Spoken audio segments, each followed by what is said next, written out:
Taarifa zinazoendelea ni kwamba kocha Romain Folz ama Romain Folz kutoka kwa Ahmed Ally ni kwamba kumekuwa na mgogoro ambao Yanga kwa hivi sasa wanatakiwa kuvunja mkataba na kumlipa pesa ambayo itakuwa ni kama ya usumbufu na nje ya makubaliano kama walivyokuwa wameweza kupanga na kusainishana mikataba, kwa sababu kulikuwa na mkataba walioingia kati ya Romain Folz lakini pia na klabu ya Yanga, huku ikiwa kama yeye ni head coach, na endapo ikatokea kwamba Yanga wamevunja mkataba ama kocha ndo amevunjiwa mkataba na timu nyingine, manake pesa itahitajika. Kwa hiyo kinachoendelea kwa hivi sasa ni kwamba TFF ama shirikisho la mpira miguu wa soka wa Tanzania umeendelea kuasa timu mbalimbali ambazo zimekuwa na migogoro ya kimikataba kuhakikisha kabisa kwamba wanamalizana wao kwa wao, kwa sababu jambo linaloendelea kwa hivi sasa ni kwamba Yanga wapo kwenye wakati mgumu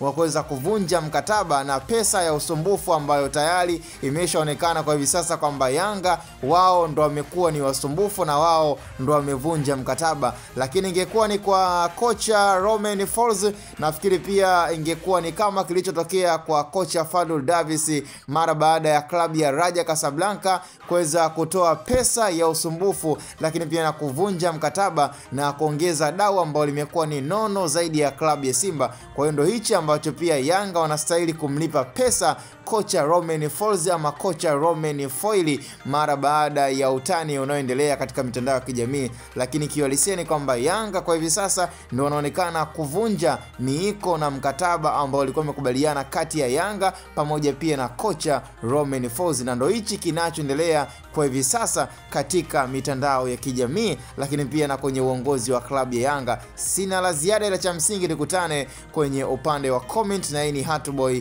Media.